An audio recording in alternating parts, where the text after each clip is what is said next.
మన ప్రభువును రక్షకుడైన యేసుక్రీస్తు పరిశుద్ధ నామనందనాలు. ప్రియమైన సంఘం, ప్రియమైన బిడ్డలారా, మరొదయకాల సమయం దేవుని వాక్యం ధ్యానించడం ముందుగా ప్రార్థన చేసుకుందాం. కృపగల తండ్రి, దయగల మహేశ్వరి, నీ బంగారు పాదాలకు లెక్కలేని వందనాలు, స్తుతులు, స్తోత్రములు. గతించిన రాత్రి అంతా నీ రెక్కల చాటును కాచి కాపాడి సంరక్షించిన దేవా, మరొదయకాల సమయం సజీవ లెక్క నుంచి ప్రార్థించుండగా వాక్యమైన దేవుడు వాక్యం ద్వారా నాతో మాతో మాట్లాడి మీరే మహిమ ఘనత ప్రభావాలు పొందమని యేసునామమున అడుగుచున్నాం తండ్రి. ఆమేన్. ప్రియమైన సంఘం, ప్రియమైన బిడ్డల నిడుదలకు ఏర్పాటు చేయని దేవుని వాక్య భాగము మట్టలాదివారం కొరకు ఏర్పాటు చేయబడిన సువార్త వాక్య భాగము మార్కు సువార్త 14వ అధ్యాయము 3 నుంచి 9 వచ్చిన విధంగా రాయబడినవి. మట్టలాదివారం కొరకు ఏర్పాటు చేయబడిన సువార్త వాక్య భాగము మార్కు సువార్త 14వ అధ్యాయము 3 నుంచి 9 వచనంలో ఈ విధంగా రాయబడినవి. ఆయన బేతనీయలో కుష్ఠరోగి అయిన సీమోని ఇంట భోజనములకు కూర్చుండి ఉన్నప్పుడు ఒక స్త్రీ మిక్కిలి విలువ గల అచ్చ జటామాసి అత్తరు బుడ్డి తీసుకొని వచ్చి ఆ అత్తరు బుడ్డి పగులగొట్టి ఆ అత్తరు ఆయనకు తల మీద పోసెను. ప్రియదేవుని సంగమా, ప్రియదేవుని బిడ్డలారా, ప్రభు యొక్క పరిచర్యలో భాగంగా ఆయన అనేక ప్రదేశాలు, ప్రాంతాలు, అనేక గృహాలు దర్శిస్తూ నేడు బేతనీయలో ఉన్న సీమోని ఇంట, కుష్ఠరోగి అయిన సీమోని ఇంట ఆయన ప్రవేశించినప్పుడు అక్కడ జరిగిన ఈ సంఘటనని పరిశుద్ధాత్మ దేవుడు భక్తులైన మార్కు ద్వారా రాయించాడు. అంటే యేసు ప్రభు వారు కొన్ని గంటలలో ఆయన శిలువ మరణానికి అప్పజెప్పబోతున్న సందర్భంలో ఆ జరిగిన సంఘటనలను ఇక్కడ వాక్యము ద్వారా మనం చూసినప్పుడు ప్రభువు ఎప్పుడైతే ఈ బేతనీయలోని కుష్ఠరోగి అయిన సీమోని ఇంట భోజనానికి కూర్చుండి ఉన్నప్పుడు ఒక స్త్రీ మిక్కిలి విలువగల అచ్చజటామాసి అత్తరు తెచ్చుకుని బుడ్డి తీసుకుని వచ్చి ఆ అత్తరు బుడ్డి పగలగొట్టి ఆ అత్తరు ఆయన తల మీద పోసింది. ప్రభువుని అభిషేకించింది. అంటే ప్రభు పట్ల తనకున్న ప్రేమను, ప్రభు పట్ల తనకున్న విశ్వాసాన్ని తాను ఆ యొక్క అత్తరు ద్వారా కనుపరిచి తన ప్రేమను, ఆయన పట్ల తనకున్న విశ్వాసాన్ని కనుపరుచుకుంది. ఎప్పుడైతే ఈ విధంగా ఆ స్త్రీ చేసిందో అది చూసిన అనేక మంది ప్రజలు, పెద్దలు చాలా ఆమెను గూర్చి రకరకాలుగా మాట్లాడుకున్నారు. అయితే అక్కడ జరిగిన సంఘటన ఏంటంటే ఆ అత్తరు బుడ్డి పగులగొట్టి ఆ అత్తరు ఆయన తల మీద పోసెను. అయితే కొందరు కోపపడి ఈ అత్తరు ఇలాగ నష్టము పరచనేలా, ఈ అత్తరు 300 దేనారముల కంటే ఎక్కువ వెల కమ్మి బీదలకు ఇవ్వవచ్చు కదా అని చెప్పి ఆమెను గుర్చి సనుక్కుండ్రి. మరి ఆ స్త్రీ చేసిన విషయాన్ని, ఆ స్త్రీ చేసిన ఆ పరిస్థితిని చూసిన వారు, అది ఎందుకు అలాగా వ్యర్థపరిచావు, ప్రభు మీద ఎందుకు అలా పోసావు, దాన్ని అమ్మి వెల తెచ్చుకుని ఆ వెలతో బేదలకు ఇవ్వచ్చు కదా, సహాయం చేయొచ్చు కదా అని వారు మాట్లాడుతున్నారు. ప్రియదేవుని బిడ్డలారా, ఇది ప్రభువుని గురించి, ప్రభువు యొక్క పరిచర్య గురించి, తండ్రి యొక్క ఉద్దేశంలో, తండ్రి యొక్క ఆలోచనలో ఆయన ఏ విధంగా అయితే శిలువ మరణానికి ఆయన అప్పగింపబడుతున్నాడో ఆ మరణానికి ముందు జరగబోయే సంఘటనని ఇక్కడ మనము చూడగలము. అయితే ఇది జరిగినప్పుడు ఆ అత్తరు గురించి, ఆ అత్తరు యొక్క పగులుగొట్టినప్పుడు ఆ అత్తరు గురించి ఈ విధంగా వారు మాట్లాడినప్పుడు ఆ అత్తరు 300 దేనారముల కంటే ఎక్కువ వెల కమ్మి బీదలకు ఇవ్వవచ్చు కదా అంటున్నారు. అంటే దేవుని పట్ల ఆమెకున్న ఆ ప్రేమను ఆమె వ్యక్తపరిచిన విషయాన్ని వారు గమనించలేదు, గుర్తించలేదు సరిగదా. వారు దాని వెలను కట్టారు. అంటే అత్తరు అమ్మి ఆ వచ్చే ధనంతో నువ్వు ఏదైనా చేయొచ్చు అన్నట్టుగా, ఎందుకు ప్రభు మీద అలా పోయడం, వ్యర్థపరచడం అన్నట్టుగా మాట్లాడారు. అందుకు యేసు ఇట్లా, నేను ఈమె జోలికి పోకుడి, ఈమెను ఎందుకు తొందర పెట్టుచున్నారు అని ప్రభు అంటున్నాడు. వీళ్ళందరూ ఈ విధంగా మాట్లాడుతూ ప్రభు గమనించి ప్రభు అక్కడ ఆయన అంటున్నారు, అందుకు యేసు ఇట్లా, నేను ప్రభు అంటున్నారు, ఈమె జోలికి పోకుడి, ఈమెను ఎందుకు తొందర పెట్టుచున్నారు. ఆమె చేసిన విషయంలో, ఆమె జరిగించిన కార్య విషయంలో మీరు ఎందుకు ఆమెను అలాగ తొందర పెడుతున్నారని ప్రభు అంటూ, ఈమె నా ఎడల మంచి కార్యము చేసెను అంటున్నారు. ప్రభువు తాను చేసినది అంటే ఆ స్త్రీ చేసిన పనిని మంచిదిగా ఎంచి అది ఆమెకు మేలనేది, ఆమెకు దీవెనకరమైనది, ఆశీర్వాదకరమనే విషయాన్ని ప్రభు అక్కడ గుర్తు చేశారు.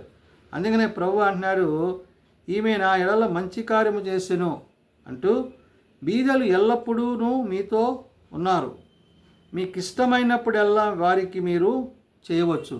అంటే ఈ అత్తరు అమ్మి అది బీదలకు ఇవ్వచ్చు కదా అని వారు అన్న విషయాన్ని ప్రభు అక్కడ గుర్తు చేస్తూ, బీదలు ఎల్లప్పుడూ మీతో ఉన్నారు, మీకు ఇష్టమైనప్పుడల్లా వారికి మేలు చేయొచ్చు. అంటే మీరు చేయాలనుకుంటే ఎప్పుడైనా చేయొచ్చు, మీకు నచ్చినప్పుడు మీ ఆలోచన కలిగినప్పుడల్లా మీరు చేయొచ్చు అని చెప్తూ, నేను ఎల్లప్పుడూ మీతో నుండను.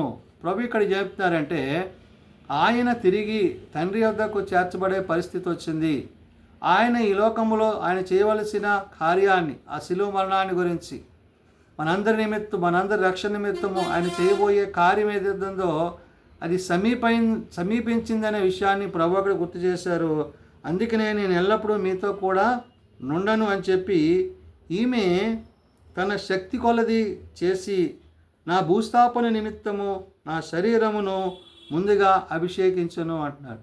ఆ స్త్రీ చేసిన విషయాన్ని ప్రభు అక్కడ గుర్తు చేస్తారు. ఏమని? ఈమె తాను చేసినది అంటే నా భూస్థాపన అంటే ప్రభువు మరణించడానికి ముందుగా ఆయనను అభిషేకించింది. ఆ అభిషేక తైలంతో ప్రభువుని అభిషేకించిన విషయాన్ని ప్రభు గుర్తు చేశారు. అందుకంటున్నారు, ఈమె తన శక్తి కొలది చేసి నా భూస్థాపన నిమిత్తము నా శరీరమునకు ముందుగా అభిషేకము చేశాను అంటున్నాడు. కాబట్టి ఇక్కడ ప్రభు పట్ల తనకున్న ప్రేమను తాను వ్యక్తపరిచింది. అది అభిషేకంతో కూడిందిగా ప్రభు అక్కడ వారికి తెలియజేసి ఆయన అంటున్నాడు, సర్వలోకంలో ఎక్కడ ఈ సువార్త ప్రకటింపబడినో అక్కడ ఈమె చేసినది జ్ఞాపకముగా ప్రశంసింపబడినని మీతో నిశ్చయముగా చెప్పుచున్నాను అంటున్నారు. అంటే ఆ స్త్రీ పట్ల వారు అనేక రకాలుగా మాట్లాడినప్పటికీ ఆమె చేసిన స్థితిని బట్టి, ఆమెకున్న ఆ పరిస్థితిని బట్టి ప్రభు ఆమె విషయంలో మీరు అభ్యంతరపడొద్దు అని, మీరు ఇష్టం వచ్చినట్లుగా ఆమెను మాట్లాడొద్దు, మీరు ఎప్పుడైనా బీదలకు సహాయం చేయొచ్చు, కానీ నేను ఎల్లప్పుడూ మీతో ఉండను కాబట్టి నేను ఉండే ఈ కొద్ది గంటలు కొద్ది క్షణాల్లో ఆమె చేసిన కార్యాన్ని బట్టి ప్రభు అక్కడ ఆమెను మెచ్చి ఆమె పట్ల తన ప్రేమను కనపరిచారు. ప్రియమైన బిడ్డలారా, ప్రభువు ఎప్పుడైతే ఈ మాటలు మాట్లాడుతూ అంటే ఆయన పొందబోయే ఆ యొక్క శిలువ మరణానికి ముందుగా ఆయన మరి ఈ భూస్థాపన నిమిత్తము అనే విషయాన్ని ఇక్కడ గుర్తు చేశారు. ఏమని? నీకు ఇష్టమైనప్పుడు ఎల్లప్పుడైనా వారికి మేలు చేయొచ్చు, కానీ ఈమె తన శక్తి కొలది చేసి నా భూస్థాపన నిమిత్తము నా శరీరమును ముందుగా అభిషేకించను అన్నారు. కాబట్టి ఇక్కడ ప్రభు మరణానికి ముందు ఇవన్నీ కూడా జరగడము అది ఆయన తన పట్ల చూపిన ప్రేమను బట్టి, ఆమె యొక్క విశ్వాస జీవితాన్ని బట్టి ప్రభు ఈ విధంగా మాట్లాడారు. అంత మాత్రమే కాదు, ఈమె చేసిన దాని గురించి ప్రభు అన్నారు, సర్వలోకములో ఎక్కడ ఈ సువార్త ప్రకటింపబడును అంటున్నారు. ఎక్కడైతే ఈ సువార్త ప్రకటింపబడుతుందో అక్కడెల్లను ఈమె చేసినది జ్ఞాపకార్థముగా ప్రశంసింపబడినని మీతో నిశ్చయముగా చెప్పుచున్నాను అంటున్నాడు. కాబట్టి ఈ విధంగా ప్రభు ఆయన యొక్క పొందబోయే శిలువ మరణాన్ని గురించి, ఆయన పొందబోయే యొక్క శిలువ మరణానికి ముందుగా ఆయన అభిషేకింపబడ్డాన్ని గురించి ఆనాడు శిష్యులకు, ఆనాడు ప్రజలకు, పెద్దలకు ఎక్కడైతే బేతనీయాలో ఆయన బస చేసి ఆ సీమోని అంట భోజనాన్ని కూర్చున్నారో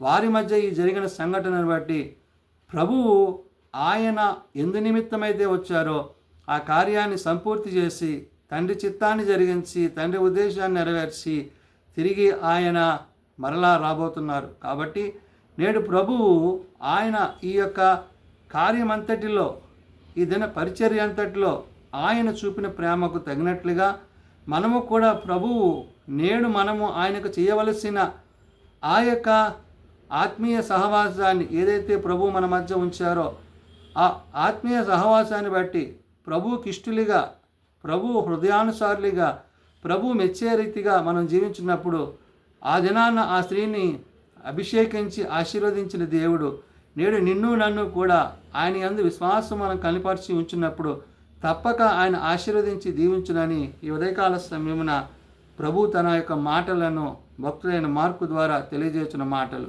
కాబట్టి క్రీస్తునందు విశ్వాసం ఉంచువాడు, ఆయన కొరకు ఎదురు చూచువాడు ఈ రక్షణను కొనసాగించేవాడే ఉంటాడు. కాబట్టి ఇంత గొప్ప రక్షణ నిర్లక్ష్యం చేయక ఆయన యొక్క రాకడ కొరకు ఎదురు చూస్తూ ఆ రాకడలో ప్రభువుతో పరిశుద్ధాత్మతో తండ్రితో మనము సదాకాలము జీవించేవారమై ఉండాలని ఉదయకాల సమయమున పరిశుద్ధాత్మ దేవుడు తెలియజేసిన మాటలు ప్రార్థన చేసుకుందాం.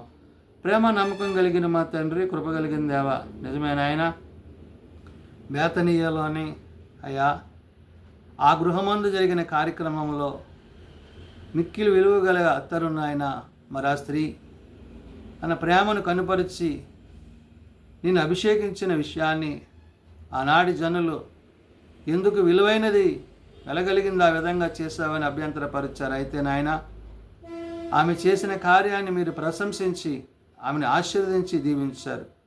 ఎందుకంటే నీవు దానిని ప్రశంసించడంలో అది అభిషేకింపబడిన విధానాన్ని బట్టి ప్రభువా నీవు పొందబోయే ఆ యొక్క శిలువ మరణాన్ని గురించి, నీవు తిరిగి లేపబడుతున్న విధానాన్ని గురించి, నీవు తిరిగి రాబోతున్న విషయాన్ని గురించి ఆనాడు నీ జనులు అంగీకరించలేక ఎరుగక తెలియక ఉన్నారు. కానీ నేడు నాయన ఎవరైతే నీ యందు విశ్వాసం ఉంచి నీ యందు నిరీక్షణ నుంచి నీ కొరకు ఎదురు చూచేవారై ఉంటారో అట్టి వారందరూ ప్రభువా ఈ గొప్ప రక్షణను పొందుకోని వారై ఉంటారని నీ వాక్యం ద్వారా సెలవిచ్చావు. కాబట్టి నాయన నేడు మేము నిన్ను గురించి, నీ మాటను గురించి, నీ వాక్యమును బట్టి మేము సిద్ధపాటు కలిగి ఉండుటకు, ఈ సిద్ధపాటులో భాగంగా నీ రాజ్యంలో చేర్చబడుటకు మా అందరికీ నీ సహాయము దయచేయమని, ఈ దిన పరిచర్యల సేవలో మీరు మాకు తోడయండమని, యెరూషలేము ప్రవేశములో అయా నీవు చూపించిన యొక్క ప్రేమను అట్టి ప్రేమ కలిగి నీ బిడ్డలుగా మేము జీవించుటకు మా అందరికీ నీ సహాయం దయచేయమని యేసున్నతనామమున ప్రార్థించి వేడుకొనుచున్నాము తండ్రి, ఆమేన్. పరలోకమందున్న మా తండ్రి, నీ నామం పరిశుద్ధపరచబడుగాక, నీ రాజ్యం వచ్చుగాక, నీ చిత్తం పరలోకమందు నెరవేర్చినట్లు భూమి మీద నెరవేరుగాక.